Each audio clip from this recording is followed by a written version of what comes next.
What's going on, everybody? How y'all feeling? How y'all feeling? Come on in. Come on in. Got a show for y'all, man. Just stepping back. I know I ain't it's been a minute since I got a chance to do a podcast with my guy T Will, and we got some things to talk about today. We haven't talked about those Atlanta Hawks today. Well, I know, of course, y'all been following me on Hawks Digest. Y'all like, well, Tip, you talk about them all the time. But we're on A1 Forever Sports, and we also have another special thing going on today.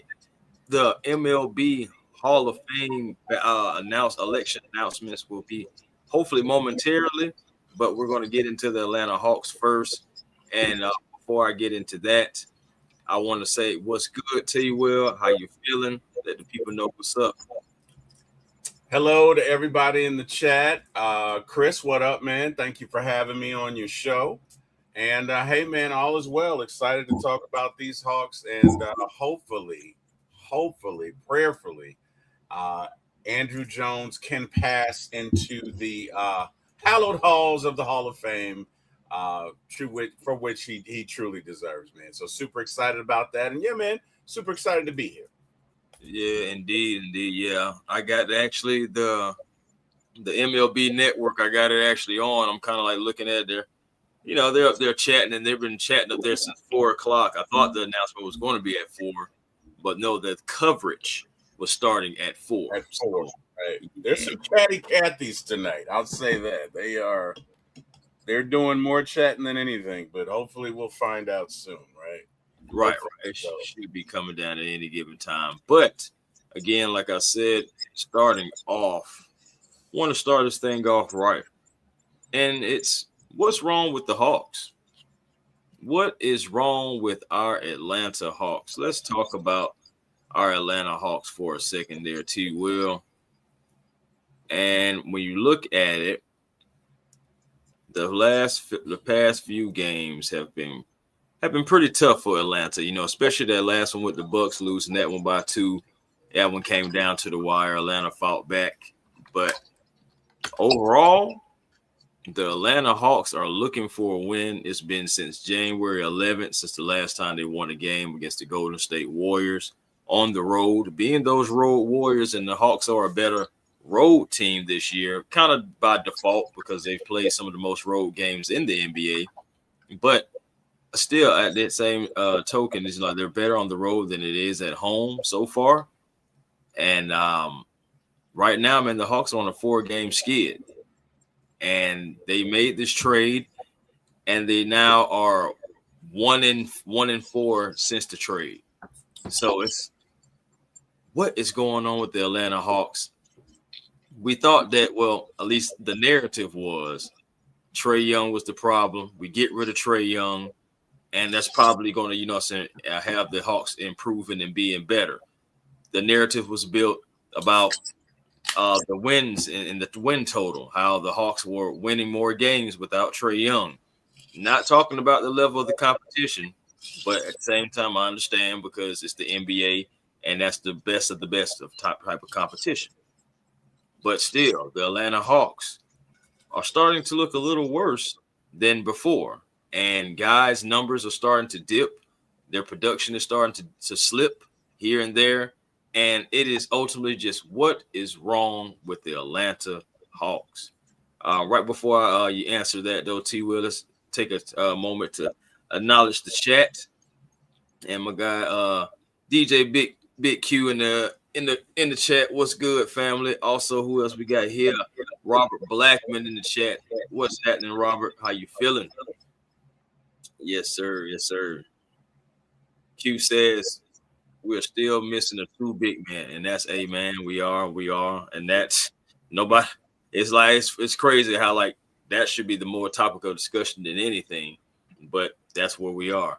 But T. Will, man, just from this little small sample size, because that is what it is. Since the trade, 1-4 since the trade, man. Trae Young's out of here, so now what are similar problems, or what is the new problems that you're starting to see with the Atlanta Hawks?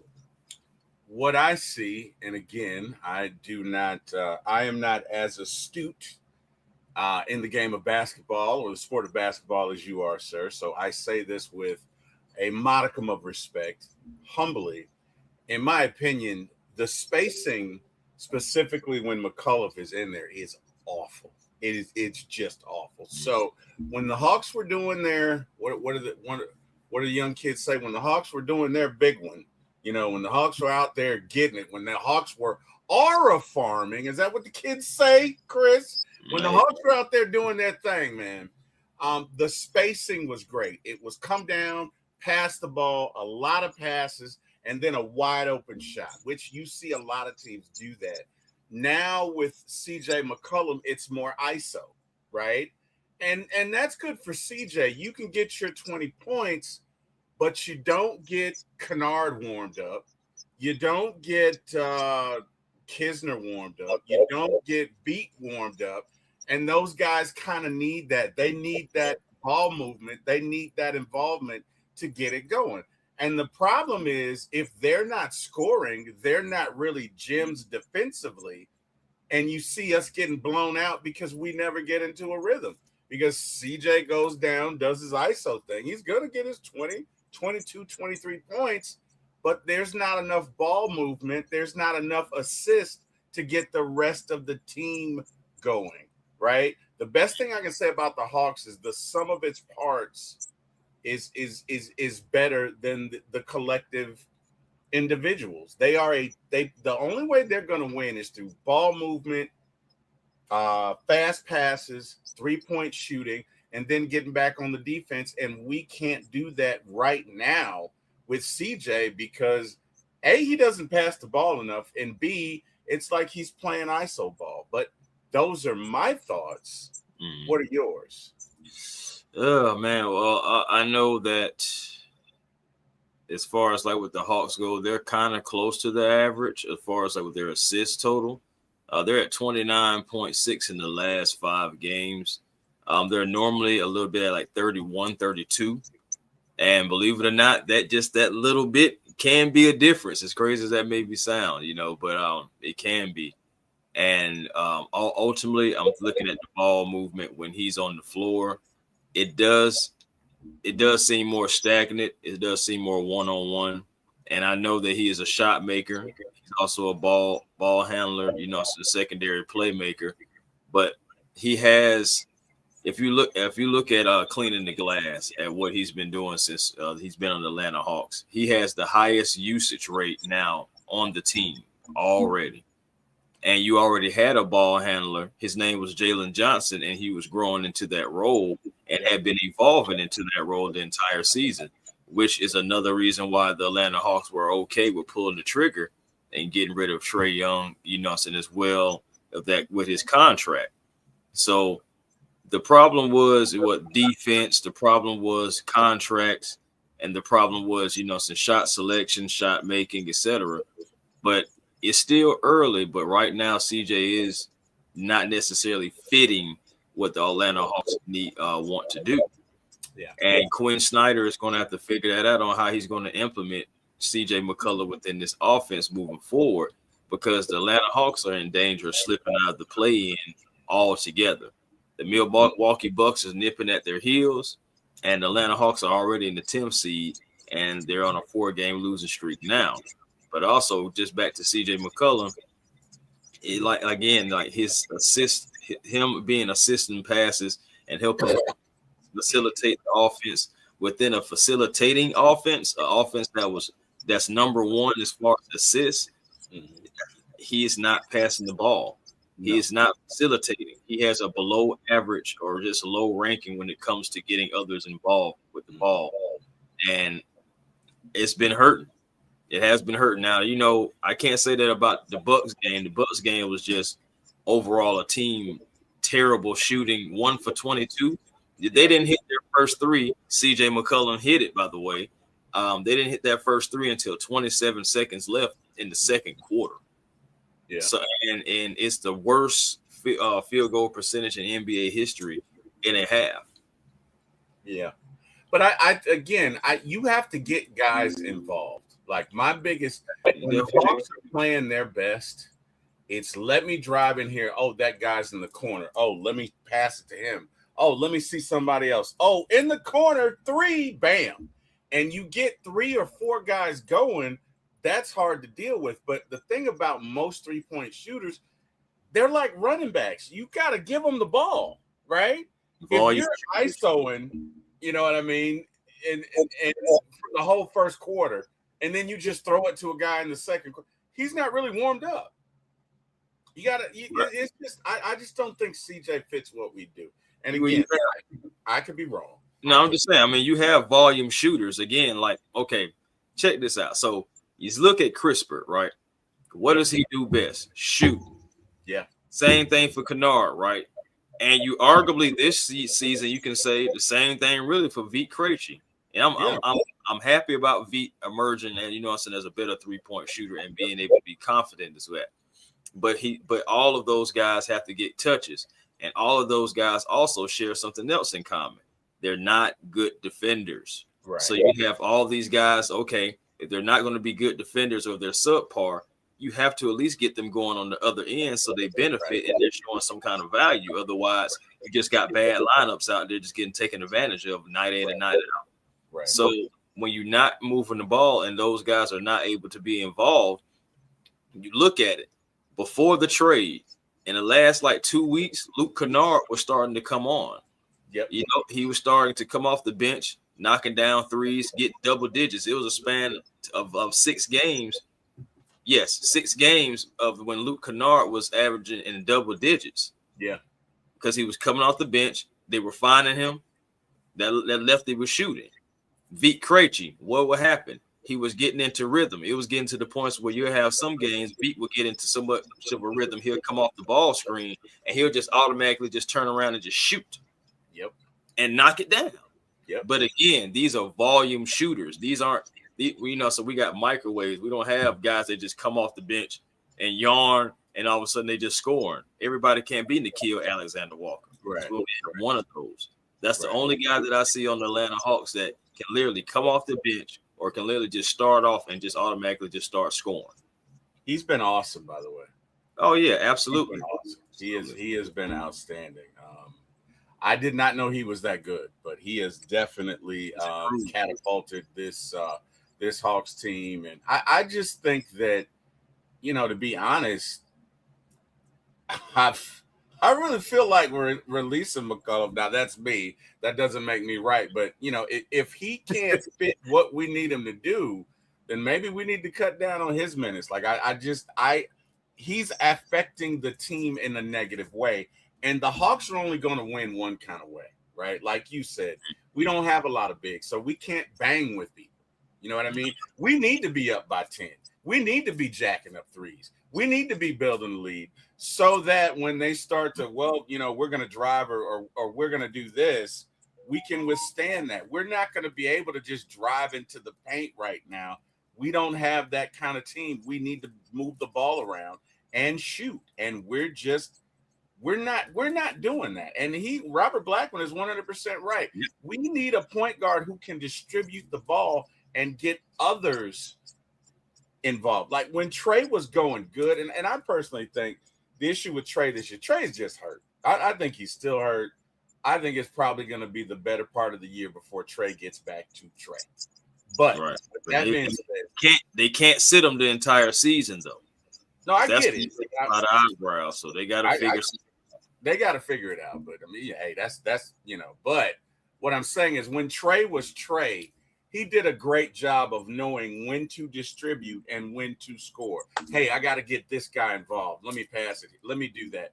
I just don't see CJ doing that. And the other thing is, when CJ is on the floor, there is confusion. You don't see guys doing the spacing. Like when Nikhil is on the floor, the spacing is great. The ball movement is great. It's with him. Yes. When CJ is the point guard, it is chaos. And it descends into, okay, we're just going to isolate and let CJ do his thing. And that's fine if CJ can score 50 points a night, but CJ ain't that CJ anymore. You get what I'm saying? So, to be honest with you, CJ always was a Robin. You think about it with him and out there with Portland. He wasn't the main guy. He was the guy that they wouldn't got to like, okay, you go help Dame. Yeah.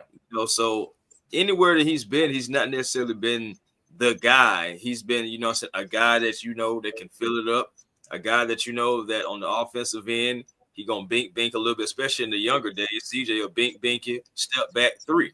But now, so he's in the latter years now, and he still has that capability and ability, but it's not like that. And the thing about it is, you cannot have this man up here just being discombobulating the team. I understand that he has to work his way in. Yes, I get it. But at the same time, I've been watching it, and everybody's numbers are going down. The communication on the court is going down. It is confusion out there, and it's not just because of you got a new guy. The new guy has the usage rate that is highest on the team already in 5 games, and Jalen Johnson's numbers have dipped. Everything. Jalen Johnson was averaging nearly 24 points, nearly 11 rebounds, and almost 8 assists. Now, as far as the assist goes, he's still around in that area, but everything else is going down. Do you know Jalen Johnson is a 15, 16-point player per game now? Now, I credit some of that of, he has to be the number one guy, and he was pushed out there to be the number one guy. It's a difference when knowing that you're the future compared to knowing when you're the guy. Yeah. And he came into 2025 knowing that he was the future, and 2026 within the same season, now he's the guy. Now guys are going to game plan for you and try to take you away in the best things you do.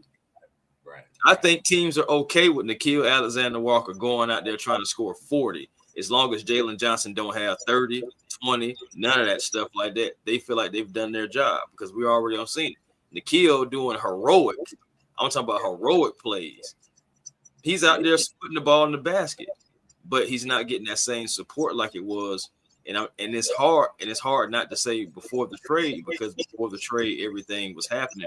Before CJ McCollum was on the team. Yeah. That's basically my point. It ain't got nothing even to do with trade, because Trey wasn't playing. Correct. They were trying to trade. But now with CJ McCollum on the team, everything has gone down. It's discombobulated. And the thing about it is, it's got to be fixed now, because it's January. In a minute, you're going to be at the All-Star break, and then it's the back half of the season. And it's like, what you going to do? Barbecue a meal do. And all these different things going on too. Now, look, how do you feel about this situation with Zachary Ricochet and Kristaps Porzingis? They've been in trade rumors, but they also been on the injury report. Mm-hmm. And I'm just like, I really don't believe in coincidences like that, fam. And it's just like both of y'all at the same time. Yeah. And both of y'all be reevaluated in a week. And in that week's time of that reevaluation, which is never a guarantee about anybody coming back. But in the reevaluation process, you think about it, all you got to do is just say, we're going to reevaluate you in another week. But in another week, it's going to be February 5th. Mm-hmm. And that's going to be around the trade deadline. So it's like, are you guys keeping these guys fresh for somebody else for a deal or something in particular? They could be. And I'm going to give you another point to this, T. Will. Guess what else you got? Zach Lowe, NBA writer and an accredited person, he came out just straight up and said, hey, Giannis is still a situation that's being monitored. And he said, and he named the Hawks first as one of the teams that are still interested in possibly holding on to assets, holding on to cap space, just in case to see if they can acquire somebody like Giannis. Mm-hmm. So it's like, you look at that, look at the fact that we need a big man, because Onyeka Okongwu for the last season and a half has been out there fighting for his life. And I give him credit. His credit. He has been fighting for his life. He's been great, man. I look, that 3-point shot and Onyeka has been deadly. I love it, Onyeka. I love it. But that's honestly that against guys that are 7 feet. That's a tough way to make a living, man. Bro, he's still too little. One thing about that is, I feel like that will extend. Not to cut you off. What we got? Andruw Jones is in the Hall of Fame. That's what I'm talking about. Yes. That's Yes. Praise Jesus. Thank you, God. Dad, 78. wherever you I are, see it. I know you're happy. I know you're happy. 78.4%. Yes. You need 75 in order to get in, by the way, ladies and gentlemen. So Yes. with 78.4%, Andruw Jones is officially HOF Hall of Famer. 10 gold gloves in a row, man, with the Atlanta Braves. This is absolutely awesome. Yes. Absolutely awesome. I know the things that happened back, 2012. At the end of the day, we all pay for those things. But now, Andruw Jones is a Hall of Famer, man. I absolutely love it, man. Hey, man, let me tell you something. I love it. First off, hey, Dad, I love you. I know you're happy. I know you're happy. That's what I'm so excited, man. I think my dad referred to Andruw Jones as the second best center fielder he'd ever seen. We'd have an argument because my dad would say Willie Mays, and I would be like, "Well, Dad, I didn't see Willie Mays play, but I see Andruw Jones play every night." We go back and forth. Let me tell you something, man. I'm so happy for him right now. And you know what? Dale Murphy deserves to be in the Hall of Fame. So if anyone out there is listening, Dale, if anybody deserves to be in the Hall of Fame, it's Dale Murphy, but it's not his night tonight. Andruw Jones, 10-time Gold Glove winner, 10 Gold Gloves in a row. Let me tell you something. Andruw played shallow, but I believe me when I say Mr. Greg Maddux, Mr. Tommy Glavine, Mr. John Smoltz would not be who they are if they did not have.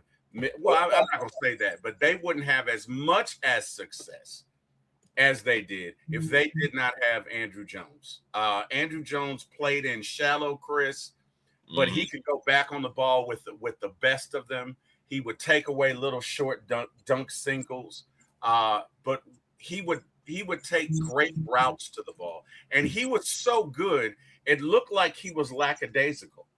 But it's not that he just didn't have to go as hard as everybody else because he read a ball perfectly. And what I mean is, let's say you got a ball that's hitting the gap, right?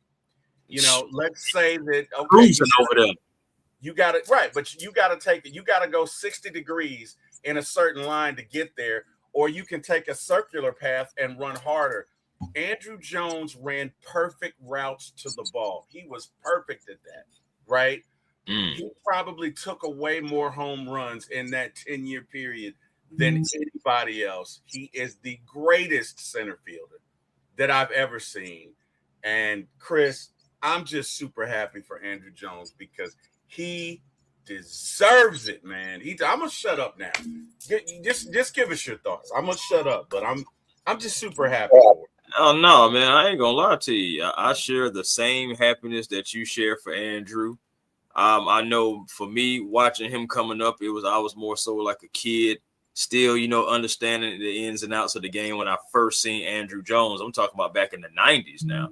So I'm still trying to learn what's going on. All I know is I see this kid just hitting home runs and throwing balls out of Yankee Stadium and all this other stuff like that. And I was just like, man, who is this guy? He's gonna play, for our team. It's just. I'm just very, very happy, very, very ecstatic that Andruw Jones, one of the guys that I grew up watching, one of the best center fielders. I ain't going to take away from anybody else, but definitely one of the greatest center fielders that I have ever seen, do it. Definitely 12 years in Atlanta Braves uniform. And he didn't just, do things with defense. I mean, he still had nearly 400 home runs in a Braves uniform, 10 gold gloves straight, by the way. And Andruw Jones, man, it's just like for a long time, you just knew pretty much what Michael Harris is to this generation. That was Andruw Jones really times 10, because I know Michael is still working his way up. But the thing about it is Andruw Jones even himself says that he likes Michael Harris and what he brings to the game defensively, because it does remind him of him, coming at it the right way. So, yes, man, Andruw Jones again. This guy had over nearly 1,700 hits as an Atlanta Brave as well. And again, man, just that defense, you just couldn't. He'll steal bases, he'll get walks, anything that you needed Andruw Jones to do is just overall as a player. I believe that Andruw stepped up in the big way for 12 years for the Atlanta Braves, man. So happy for Andruw. Very, very well and deserved. And that defense, again, defense not only wins your championships, it'll get you in the Hall of Fame. So, hey, man, let me tell you something. I remember that play. So they're probably, I'd say, 4 of the greatest plays I've ever seen. And I've seen a lot of great center field play. I mean, I first off, Chris, we both love the game of baseball. I think it's a game passed from father to son, and we both love the game. And but I remember Andruw Jones, the night he made that Spider-Man catch. I've never seen anything like it. All right. Now, to give you guys the degree of difficulty, the most difficult thing to do is to run with your back, okay, to the stadium, to run with your back turned and track down a ball. That is in other words, like a wide receiver, that is the most difficult thing, because a baseball doesn't travel like a football. It moves left, it moves right, and you got to be able to track it. All right. And Andruw Jones is running with his back turned, hops up, jumps on the wall with his feet. He left a print. I think he tore a part of the wall. Yes. I'm talking about the Spider-Man catch. Yes. With his back, right? I got the bobblehead. Hops up, catches the ball, brings it back. I've only seen maybe 2 catches that are better than that. And one of them was obviously the Willie Mays catch. And my dad is somewhere going, I told you, son. I told you Willie Mays was better. But that's the Willie Mays catch in the World Series where he literally has his back turned and he catches. But the best play that I've seen, even better than Andruw Jones, is a guy named Jim Edmonds who's running with his back turned like a wide receiver. And he dives on the dirt facing away and catches the ball with his back totally turned. Now, that's the greatest, in my opinion. That's the playing center field myself. That is the greatest play I've ever seen, because the degree of difficulty is just truly something. But again, Andruw Jones. They say they want center fielders. I got center fielders. I got you, Michael Harris right here. You center fielder. Michael Harris, right. You said something about old Spider-Man catch, right? You ain't talking about that Spider-Man. There you go. Yeah. Love it. Yeah, love it, sir. Love it. Yes, Love sir. it. Love it. Yes, sir. Oh, let me see if I can get that picture in there good. I know I got my background kind of blurred, but let me come this way. I'm trying to get it good. Either way it go, it's just a picture of Jones about to go fly into the wall. That is one of the greatest catches I've ever seen in my life. Yes, sir. That the degree, again, having played center field, when you are running with your back turned, this ball can veer to the left, it can veer to the right. It is the most, and it's coming at you on a line. This thing is not a pop-up. It's coming at you on a line. That is one of the best catches I've ever seen. Andruw, again, in my lifetime, the best center fielder that I've ever seen. And he made plays. He made great plays on a nightly basis. Just man, phenomenal player. And I'm so happy that he made it. I'm ecstatic, man. Because hold on, wait a minute. The man is talking. Yeah, he is. What's very close for me to be off the ballot. Yeah, I'm super happy for him, man. That's cool, man. Y'all turn to the MLB Network if you have it. Turn to the MLB Network. They're interviewing Andruw Jones as we speak. If you want to catch that real quick, you can before they get off. Because I just happened to look down and I seen. So I was like, "Hey, I know that guy. It's a Hall of Famer right there." Yeah, man. Love it, man. Greatest center fielder I've ever seen play, man. I'm glad they got it out the way early. I know we was kind of waiting for it. I know around 6:30 we was going to talk about just the Hall of Fame for the MLB all the way around. I mean, because no disrespect, and I don't want to disrespect a Hall of Famer because Carlos Beltran is also a Hall of Famer now as well. That's So far, him and Andruw Jones have been announced. Waiting to see who else will be announced, if anybody, because I know they were talking about. We don't know how many people are going in this year. So no, I think it's just those two. Woo, that's tough. I think it's just those two. Yeah, hey man, that's. Hey, I'm just glad our guy got in. Absolutely, because hey Auntie Pam. Hey Auntie Pam, how you doing? I'm glad our guy got in, man, because baseball's funny. Because to be honest with you, and I know Barry Lamar Bonds, did do the PEDs, but he is the greatest baseball player I have seen in my lifetime. Chipper Jones has said the same thing. So if you're thinking T. Will, you don't know what the hell you're talking about. This from Chipper Jones. Chipper Jones. Okay, I got another one for you. Brave. Got another one for you. Greg Maddux, Mr. Ace, has said that as well. Yeah, he's the greatest baseball player. Greg Maddux said, he said, man, you got to get 27 outs. You got to pick them and know where they're coming from. It's not coming from with him. No. He's not one of those outs. So you got to pick your spots. I'm happy our guy got in. Huh? And speaking of Greg Maddux, Tom Glavine, Bobby Cox, those are just some of the names that Andruw Jones is now joining in the Hall of Baseball Hall of Fame for the Atlanta Braves. So I'm really happy. Happy for this man. John Smokes, so it just that's what's up, man. Like that is what's up. I expect the Atlanta Braves to be doing something special for Andruw Jones. I'm expecting some kind of special bobblehead, some kind of special Andruw Jones night. I'm already Braves. I'm pretty sure y'all got time. You know what I'm saying? Go ahead and work on a few things. This is a big moment, Hall of Famer. And so, hey, man, that's what's up, though. That's a great thing. That's a great thing. He revolutionized the position, man. He was responsible for the evolution of the position because he was the first guy that I seen that played so shallow.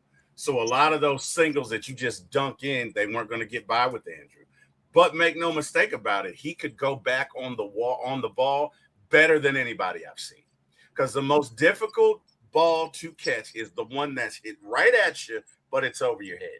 Because again, if you don't take a perfect line to it, you're dead. And Andruw was great at that. And bro, I know my dad is happy today. I know he is super excited.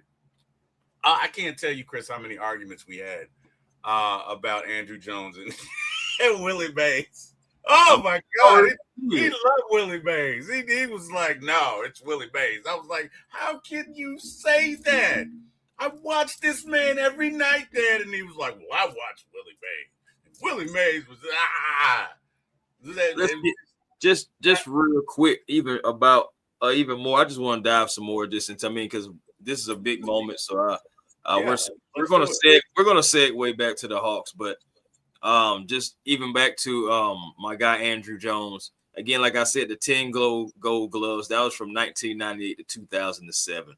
434 home runs, fifth most all time by a center fielder. Then you had also as far as the defensive runs saved. I wanted to make sure I pulled that up because that caters into what we was talking about his defense and again being able to take so many hits away from guys. 235 all-time MLB leader amongst outfielders. You heard me? All-time MLB leader amongst outfielders. Better than Willie Mays, Dad. Just saying. Just saying. I threw you alley-oop, was T. Will. I appreciate it. T. Will won, Dad, 938. But I'm gaining, Dad. I'm gaining. That's all you need to know. Now let's talk about that 2005 season when he led MLB in home runs with 51. 50 home runs, right? 51. 128 RBIs, man. His career WAR is 62.7, which is ranked third amongst position players from 1998 to 2006. Now, WAR far as wins above replacement to you guys out there? Yes. Thank you, T. Will. Thank you there. No Thank problem. you. That's why you're there, man. Informative right there. But I have a question for you, Mr. T. Will, and I know you know about all these plays because you're a Braves fan and you're an Andruw Jones fan. So I have to ask, rank these four moments, 4-1. The 1996 World Series debut, Mm-hmm. the 50th home run season was, 51 home runs, that season, setting the Braves franchise record of all time, and also finishing second in NL MVP voting, just to get some context. Okay. Then you also got the 3 home run game, remember, in 2002 against the Phillies. I remember that. And then you have, again, the last one, the NLCS pennant winning walk in the 11th inning. I was there. 86, I was at that game. So that's in the nosebleed section. I mean, hey, you were there. But I was at that game. Okay, so number one has got to be the World Series home runs. It was 1996, and I was like, "Who the hell is this guy?" Bro, I was a kid. He hit not one, but 2 home runs in that World Series, and God dang it, first 2 at bat. Why would you throw him split finger pitches? We would have been up 3-0, Mark. Damn it. Anyway, great game by Andruw Jones. I mean, 2 home runs. The kid was 19. That's number one for me. Number 2 would be the 51 home runs. Okay. What a season.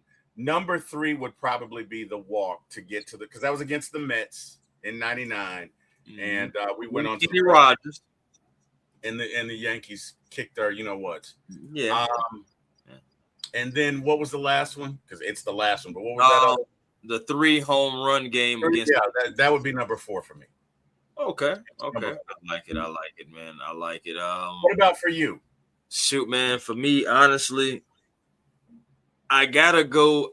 Now it's tough because I feel like you can be 1A, 1B with this depending on what you're looking for. But I honestly put the 2005 season first for me.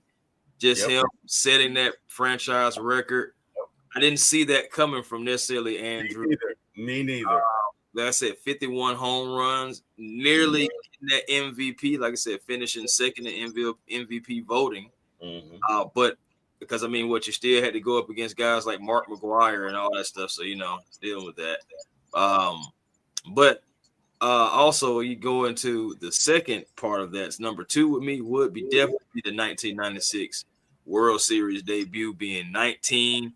And he broke Mickey Mantle's record, too, by the way, he was the youngest player to homer in the World Series. And he homered with bats. Twice in that game. Yeah, man. And they were not cheap shots either. Like, he got all of them. That's really what, because, it's not like it was just like a little Punch and Judy's dink, and it gets over the left. No, he got all of that one, okay? He went yard, okay? He went Yahtzee. Okay? Yeah. Quote the great Kenny Mayne, bam, I am king of the diamond and all I survey. Like, I don't know if you guys remember. That's ESPN back in a while. And another one, I don't know what it is, but it tastes like chicken. Like, these were mammoth home runs, okay? And I just remember, Chris, like, who the hell is this kid? Who is this? Because I don't think he played that much that year in '96 that I can remember. That's like 30 years ago.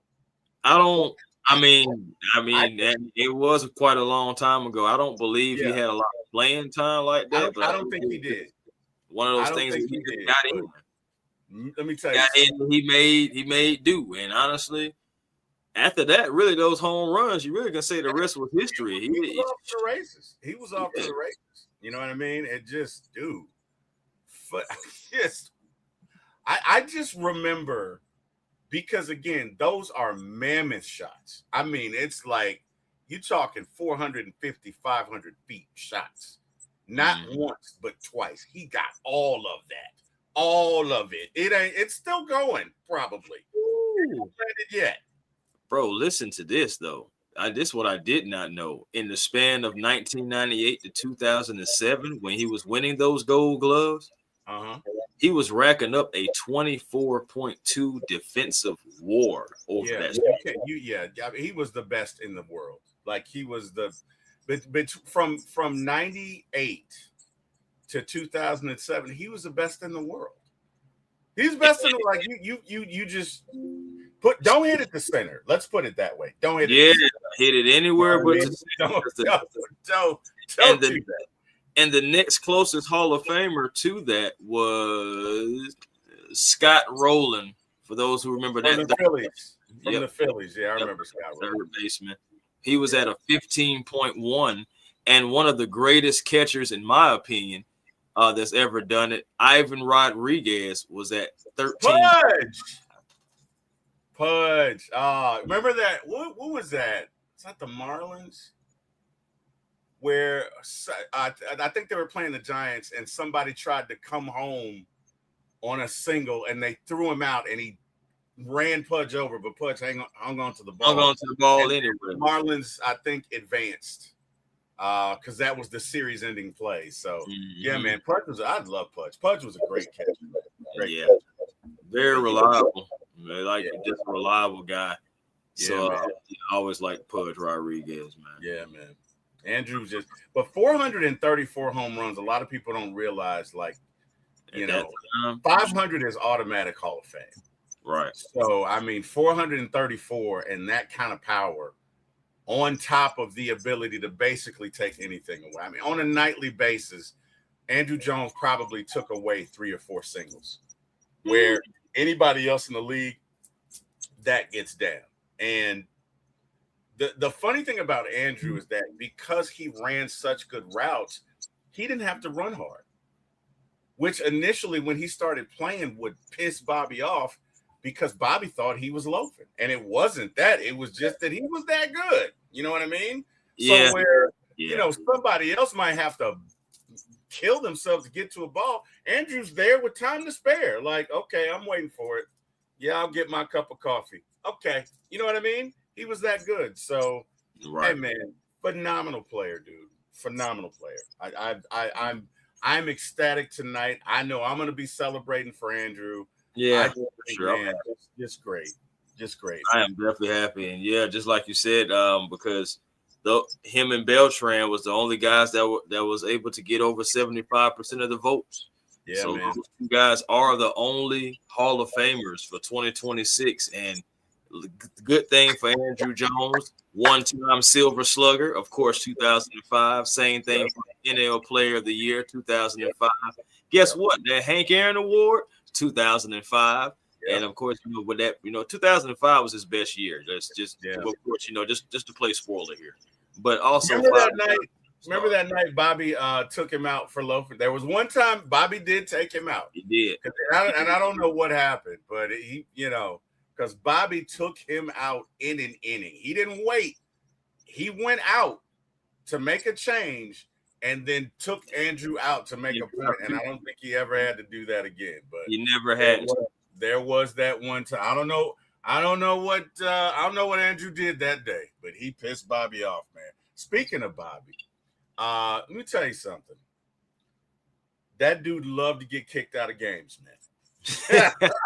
That dude loved to get kicked out of games. Yeah, he's just a guy. Huh? Man. I said, he's just a guy that you love to have as a skipper, man.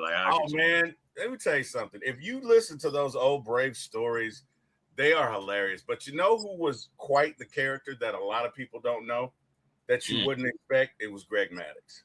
Oh, yeah. No, because I think there's one time Smoltzy tells a story and he's like, they asked Greg if the ball was a strike. Bobby asked him, and Greg was like, "Yeah, sure, totally." That thing was like a foot outside. So Bobby goes out there and gets kicked out or whatever. Greg was a little mischievous. You know what I mean?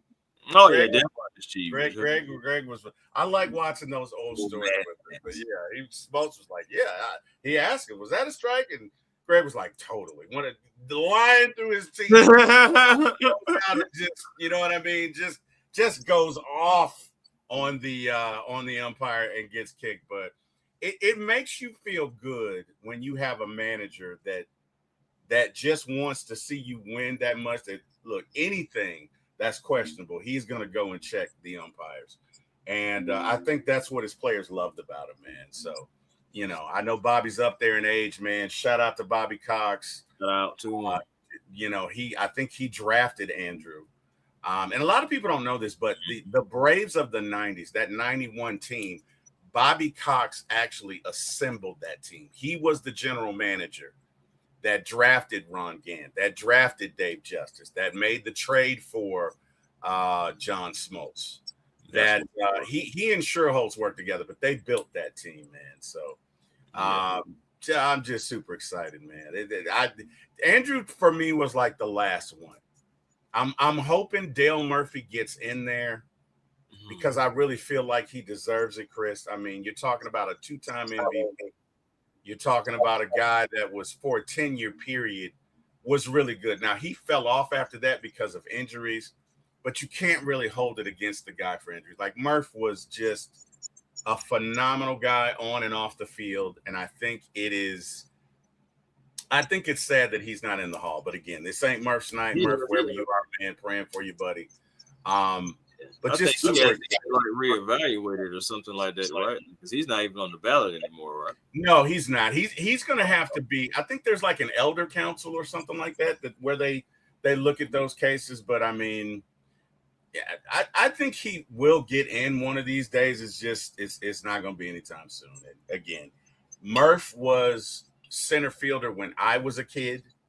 And, you know, everybody that's my age or around that, when we played, we were either Dale Murphy or Bob Horner, right? Some of us were Rafael Ramirez, but most of us you were either Dale Murphy or Bob Horner. You know what I mean?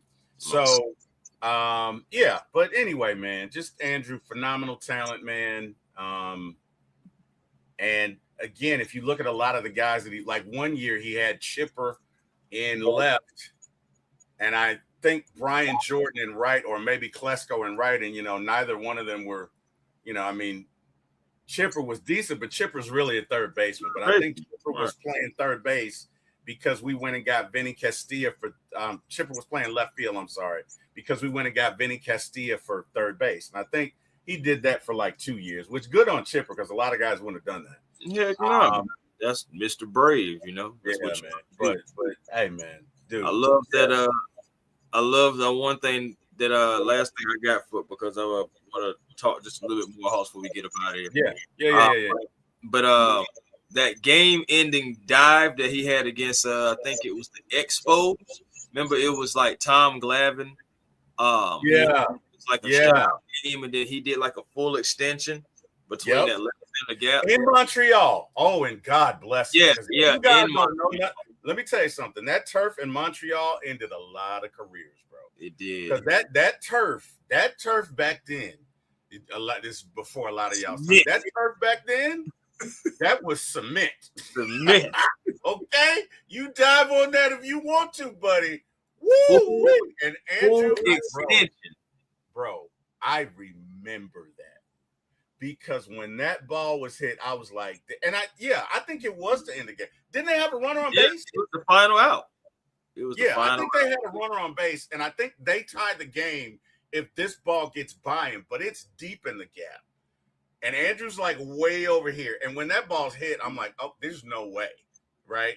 And then you see him making a beeline for it, full extension, catches it, and I'm like, how the hell did he catch it? And crashes right into the ground, holds up the glove. I still got it. I don't care what nobody say. That man, get that man an ice bath right then. I'm tell you something. That old turf was. Look, I'm just saying, bro. It ended many a career. Because the other thing about AstroTurf back then, you would get your cleats would get caught, right? And people would tear up their knees, and it was wear and tear on the body. Remember when the Falcons played the 49ers in 98 and Garrison Hurst went to plant and his leg got caught and snapped around like a whippoorwill?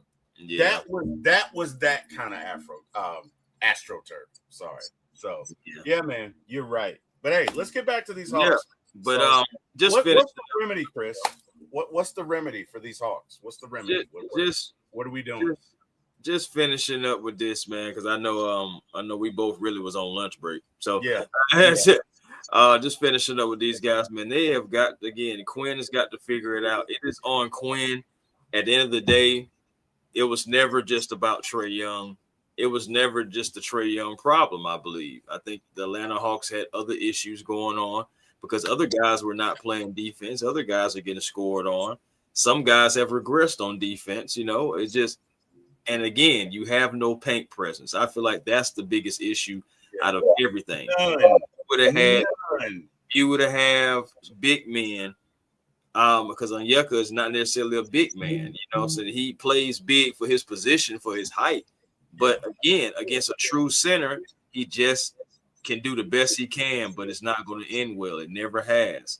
So you had big men on this team, for example, if you had what Cleveland has, if you had Evan Mobley and possibly Jared Allen, the land of the Giants, right, being those deterrents around the rim, you probably would still want to keep, your point guard and franchise player, because you have guys that's around it that can still be deterrents.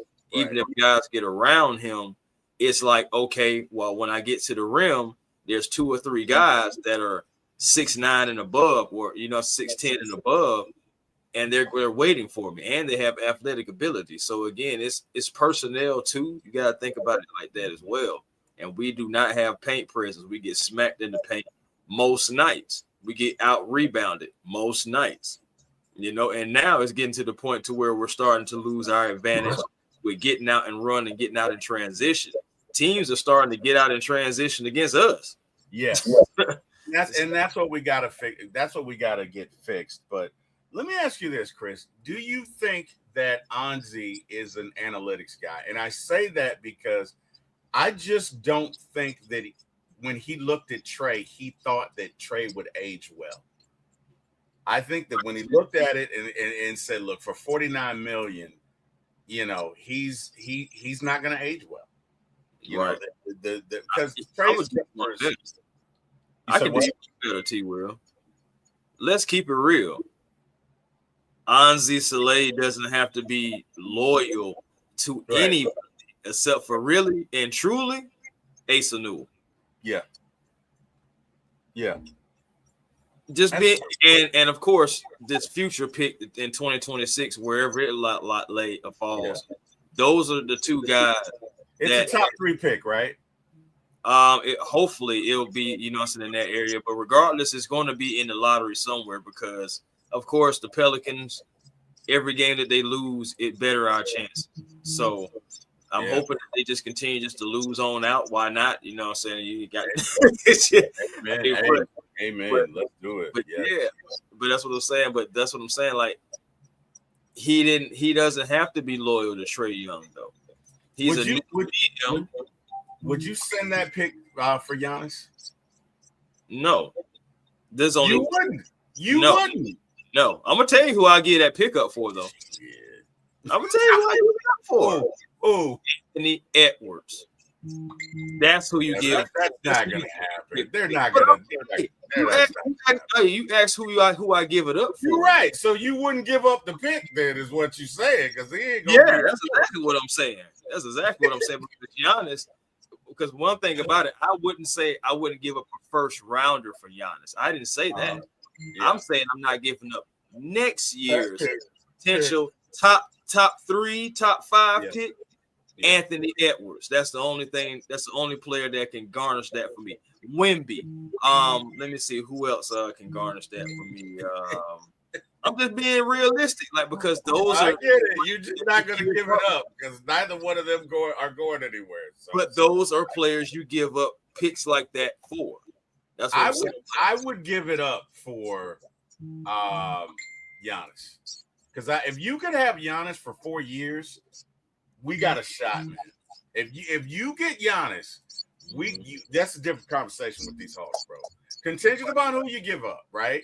Like if you could trade Porzingis and Zach for Giannis, I'm doing that deal all day. But now you got two guys clashing in him and JJ. That's the only thing, man. And this ain't bro, we have to work that out. We will have to work that out. See, we have the coach that's able to work that out. Well, you would know that. Yeah. I'm just asking. That's a Chris question. That's Chris. I'm just saying because you got two guys that do identical things, pretty much.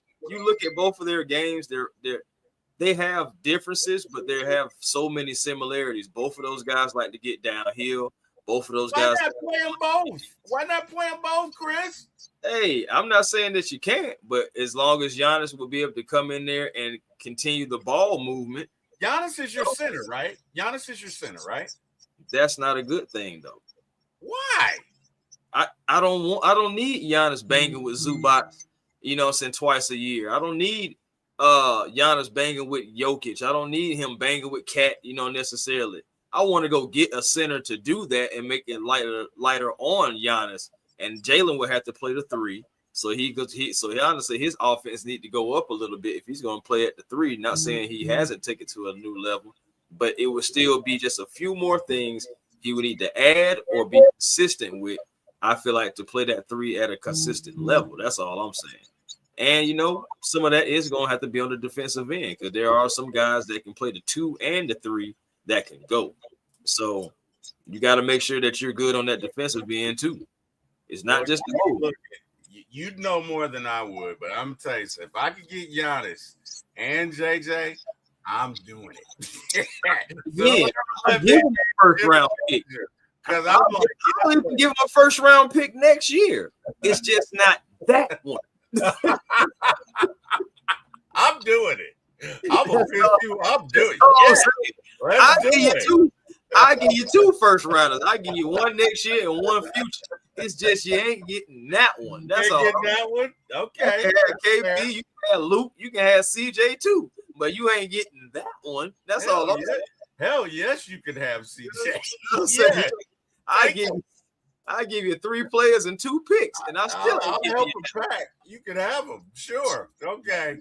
Man, that's I'm just kidding, CJ. Nah, I'm not. I ain't gonna lie.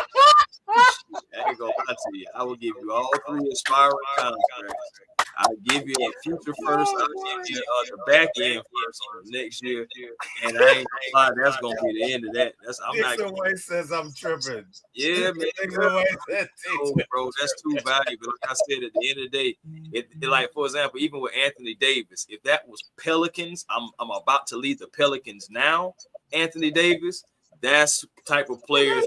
I want Anthony Davis. Right. I'm just saying, like, shoot, Anthony man. Davis and Troy Anderson live in the same club. Man, they live in the same neighborhood. None of us play. They both have wings at Piedmont Hospital. Like you never see them. They're always on the injured list. So yeah, I wouldn't do that for A1. But damn it, if you give me the opportunity to get Giannis here, I'm taking it, sir. Yes, sir. And another. I'm just saying. That's just me. We ain't gotta agree. I'm just saying. I'm messing around and never become GM. Y'all better watch out. Oh gosh, I ain't gonna lie to you. I'm just gonna go ahead. You know what? I see T. Will in the GM office. I'm just gonna root for another team. Cause I already know he can get in there and just you finna get in there and mess up the whole. We're gonna have Giannis, we're gonna have Anthony, and we're gonna have a bunch of no names. I don't know who on the team. I'm like, who is this? I'm like, who is this? Dexter Paperback. Who in the world is that? We ain't gonna ever go nowhere. It's just I'm good, man. We're gonna have Giannis. We're gonna have JJ. We're gonna have Nikhil Alexander. We're gonna have a shot, man. We're gonna have a shot. Thank you, Dixon Way. Dixon said Giannis has 2 more years on his deal, and the last one is a player option. Yeah, bro, we can just really wait it out, to be honest. Eventually, Giannis may end up hitting the market because he's eligible for an extension in October, I believe. October this year, October. He's eligible for an extension. If he doesn't sign that extension, if he say, hold on, let's wait, man, folks gonna be blowing their phone up because that's a clear indication. Yeah, it's gonna be reverse Trae Young. Yeah. People gonna be blowing Milwaukee phone up. Yeah, man. About Giannis. You said reverse Trae Young. You wrong for that, Chris. No, I'm just saying what it is. You wrong. That's you didn't have to do Trae like you wrong. I didn't do Trae like nothing. You didn't have to do that. Hey, John wants us to read his comment. He says, T. Will just wanted to say that people complaining about Stefanski, we could have gotten Grandma as a coach, and people would complain about Grandma as a coach. And he's right. People are going to complain. So, I mean, it is what it is, bro. You're right, John Brooks. But, hey, man. Hey, Chris, this was fun, bro. I got to roll, unfortunately. You got to go make the world safe. I got to make these donuts, people. Time to make the donuts. Right now, man. Great show for sure, man. Tell the people where they can find you. Oh, I just swallowed a gnat. Oh, oh God. Oh. He did that on Andruw Jones Day, y'all. What's going on? Right? Oh, God. T. Will. Oh, that's that CJ McCollum bug right there, man. You got to get there, shake that out. Oh, my God. Okay. Anyway, I'm sorry, guys. You can see me at 4xATL Sports 1 on YouTube. If you're do not clip this, Chris. Do not clip this. He's gonna clip it. I ain't got to clip nothing. I just feel like somewhere Kerry already screen recorded. And heaven help me if Debo sees, because I know he's gonna clip it, and he'll probably have a meme to it. I swallowed a bug. I swallowed a bug. That's gonna be Debo. Anyway, stop it, Chris. You're making me laugh. Chris, we gotta go. Stop making me laugh. I'll just put my head down on the desk like T showed back in the day. T said, "Put your head on the desk, sir." Okay. I don't know what the hell happened. Okay. You can find me at For My ATL Sports 1. If you're into ATL Sports, hey, man, if you're into movies, For My ATL Movies 1. We do movies and TV. Also on One Time for the Fans. So, hey, man, Chris, thanks for having me. Everybody who joined us in the chat today, Dicks away says a ribbon. Mm-hmm. I'm going to go wash my mouth out with soap. Yeah. Anyway, hey, thanks for having me. That, man. Go take care. Oh, T. Will, boy. So you can find T. Will on the lily pad. And, good gracious. Oh, man. Yes. Yes, Mikey. Yes, Mikey. 25 is in. Yes. Very happy. Very happy. We're gonna go. Hey, man. Yeah, if you're into drinking, take a shot for Mr. Andruw Jones. And there you have it. That's all I'm saying. Just hey, man. It's Mountain Dew, by the way. Oh, I know exactly what it is, sir. It's not pickle juice or lily pad water, Dixon Way. It's Mountain Dew. Do the do. You gotta see, like coaches, you gotta know your personnel. I knew as soon as you held that up with that one. You gotta know personnel, man. Oh, yeah, you do. But yeah, man, that's for me, man. A1 Forever Sports. That's the platform on YouTube. Please come over, be a part of the A1 family. Love to have you. Also, same for the Hawks Digest. Love to have you over there. As me, Walter, and now Mikey. You know, I said, Dixon, wait, matter of fact, you know Mikey is mine. So we're all doing our thing now over at the Hawks Digest. He's starting to gain his footing. So y'all make sure that y'all come over there. Y'all say hello to him as well. But yeah, man. Twitter A1 Forever, Instagram A1 Forever, and the real A1 Forever on TikTok. Like T. Will said, man, we got to get back to work, but we had to stop and catch up, do a show, and this was a great time to do it. Great show. Thank y'all to everybody who was in the chat. We'll catch y'all on the flip side on the next show. We'll try to get some more people in here. And till next time, y'all, peace and blessings to y'all, and we will out. We'll see you.